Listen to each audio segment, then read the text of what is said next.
What's up, everyone? This is Coaster Visuals, and I just got off Goliath. I just did a big marathon on it, and I wanted to do a little review talking about it.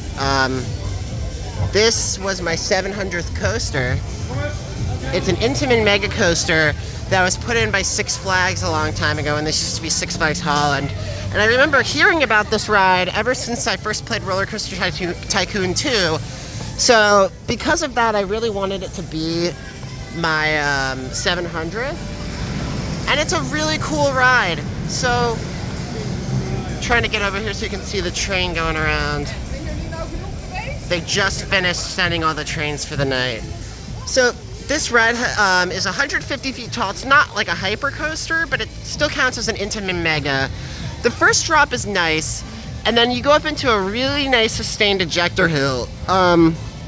And that's followed by the first stangle dive that Intamin ever did. And I actually was really pleasantly surprised by that element. I love the one on Skyrush, and I was thinking this wouldn't be like nearly as good because like it was the first one, but like it wasn't as good as the one on Skyrush, but still really great. And I honestly, part of me thinks it was better than the ones on Maverick. After that, you go into a really nice helix, and it feels like it starts a lot wider than it should, and then it kind of tightens up halfway through it.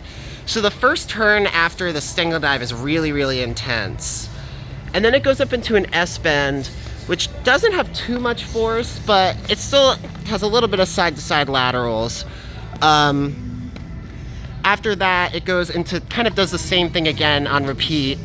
And the second one, I felt like the turn was a little more fun. It felt more sustained. After that, you kind of go into the finale of the ride, which is a bunch of airtime hills back to back. It does 3 airtime hills back to back, and they're all nice sustained ejector hills. And then at the very end, it does this really low to the ground section. I'm not really sure if I can show it to you guys, but it kind of feels like you're going through a garden, almost. So yeah, definitely a really awesome ride, and the final turn feels way too tight for what it is. So I was really impressed with this, and I'm glad it was my 700th coaster, and I definitely would recommend this ride in this park to all of you guys. So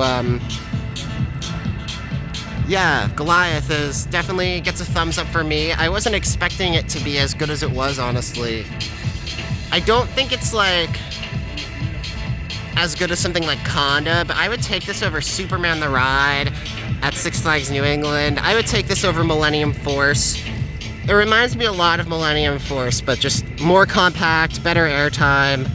Overall, I'd say a better experience in that ride. So I'm kind of gonna wrap it up now, but that about does it for this. Those are kind of my thoughts on Goliath.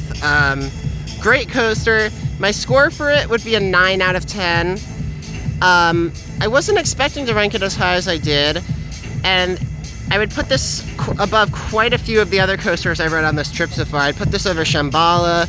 I'd put this over Ride to Happiness. I was really impressed with it.